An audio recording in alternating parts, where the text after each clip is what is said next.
Next, property of the perfect square number. For every natural number n, if we take difference of two successive natural numbers, then its result equal to the sum of two consecutive natural numbers.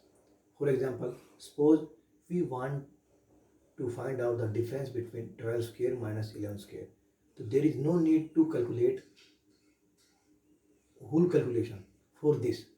Only their sum is the result of that square.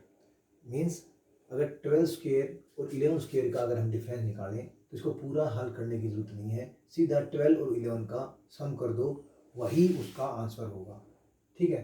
तो means difference of two conjugative natural numbers is equal to sum of their numbers. ठीक है. तो जैसे 35 square minus 34 square आ जाए तो इसको 35 square करने की जरूरत नहीं है ना, 34 करने की, सीधा इसका आंसर क्या है 35 प्लस 34 69 हो जाएगा. नेक्स्ट प्रॉपर्टी है for every natural numbers n the sum of first n odd natural number is equal to n square.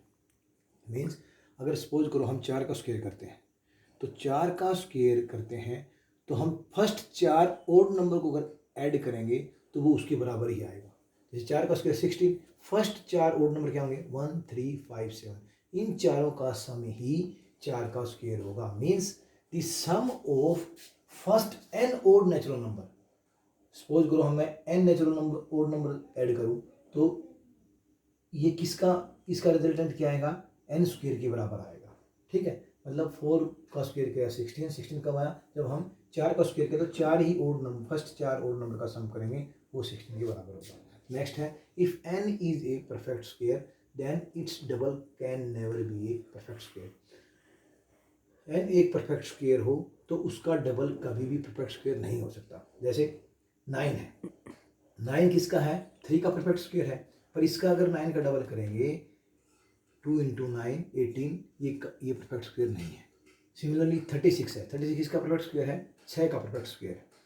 तो 36 का डबल करेंगे तो 72, वो भी क्या है एक परफेक्ट स्क्वायर नहीं है.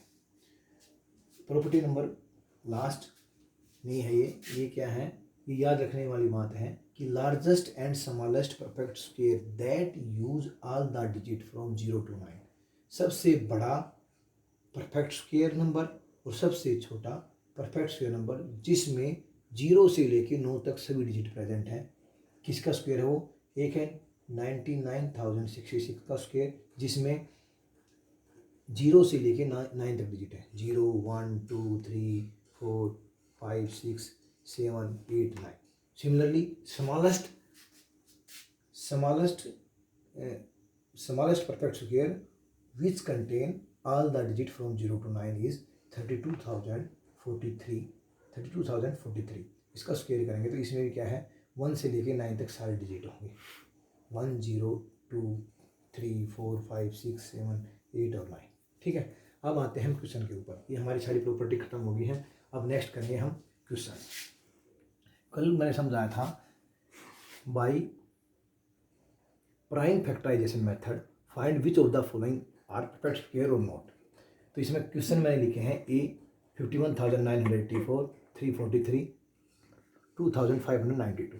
अब 51,984 के जब हम प्राइम फैक्टराइजेशन करेंगे तो ये प्राइम फैक्टराइजेशन करने के बाद अगर हर प्राइम फैक्टर का पेयर बनता है तो वो परफेक्ट स्क्वायर होगा.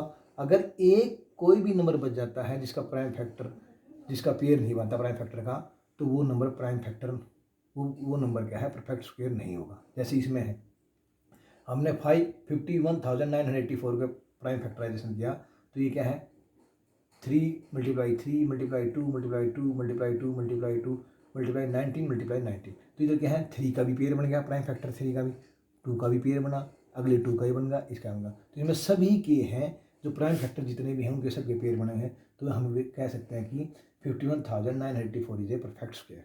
अब 343 देखो, 343 के जब हमने प्राइम फैक्टर किए 7 से गया 49, 7 से गया 7 और 1 आया. तो क्या है इसके फैक्टर क्या हुए 343 के 7 × 7 × 7. तो इसमें 2 का तो पेयर बन गया पर ये एक जो है सिंगल बच गया जिसका पेयर नहीं बना. तो क्या है, here 7 number is which is not in pair, so 343 not a perfect square. तो परफेक्ट स्क्वायर के निकालने का तरीका क्या है, हम ऐसे ही करेंगे कि जो भी नंबर दिया है उसके हम फैक्टराइजेशन करेंगे, प्राइम फैक्टर। कैसे करेंगे, प्राइम फैक्टर करेंगे, जिसमें जिसका फैक्टर प्राइम नंबर किसको बोलते हैं, जिसमें कॉमन ओनली 1 और खुद ही से ही भाग हो, ठीक है। तो इस प्राइम फैक्टराइजेशन करेंगे और उसका पेयर करेंगे। पेयर के अलावा कोई बचता है डिजिट या कोई नंबर बचता है तो वही क्या होगा, तो इसका मतलब क्या है कि जो गिवन नंबर है वो परफेक्ट स्क्वायर नहीं है। अब 2592 है, इसके प्राइम फैक्टर किए हमने 2 2 2 2 2 9 9 9, तो इसके हमने पेयर बनाए, एक 2 का पेयर बन गया, इसका पेयर बन गया, फिर क्या है 5 टाइम्स 2 2 था तो ये 2 बच गया, इस 9 का पेयर बन गया। तो 2 का पेयर नहीं बना तो क्या मतलब है, तो हम कह सकते हैं कि ये गिवन नंबर है, क्या है, ये परफेक्ट स्क्वायर नहीं है, ठीक है। तो हम प्राइम फैक्टर करेंगे किसी भी नंबर के, उसका पेयर में अगर वो प्राइम फैक्टर है तो इसका मतलब परफेक्ट स्क्वायर है। अब पेयर में नहीं है, कोई भी सिंगल डिजिट बचता है, कोई भी, जैसे इसमें 2 बचा है तो ये क्या है, परफेक्ट स्क्वायर नहीं होगा। अब नेक्स्ट क्वेश्चन नंबर 2 है कि 624 का चेक करो कि प्राइम फैक्टर है या नहीं है, और किस नंबर से हम इसको डिवाइड करें कि ये परफेक्ट स्क्वायर बन जाए। डिवाइड करने, किससे डिवाइड करें, तो इसमें हम क्या करेंगे, इसको हम प्राइम फैक्टराइजेशन करेंगे। प्राइम फैक्टराइजेशन कर दिया, जो नंबर विदाउट पेयर बच गए, जैसे 3 और 13 बच गया, तो 3 और 13 मीन्स 39, क्या है, हम 39 ऐसा नंबर है, अगर हम 39 से 624 को डिवाइड करेंगे तो हमें जो नंबर मिलेगा वो परफेक्ट स्क्वायर होगा। जैसे 16 है, हमें 39 624 को 39 से डिवाइड किया तो 16 बचेगा। 16 क्या है, 4 का परफेक्ट स्क्वायर है ना। तो 16 को क्या लिख सकते हैं, 2 × 2 × 2 × 2 मतलब 2 की पावर 4, मतलब 2 के 2 पेयर बन गए, पेयर बन गए तो क्या है, ये 4 परफेक्ट स्क्वायर है। तो इसमें क्वेश्चन था कि वो बताओ कि 624 को हम किससे डिवाइड करेंगे कि परफेक्ट स्क्वायर बन जाए, तो हम इसको 39 से डिवाइड करेंगे, और परफेक्ट स्क्वायर बनने के बाद उसका क्या निकालो, स्क्वायर रूट निकालो। तो हमने इसका 16 का स्क्वायर रूट निकाला तो क्या आया, 4 आया। ये हमारा आंसर था, क्वेश्चन नंबर 2 था ये हमारा।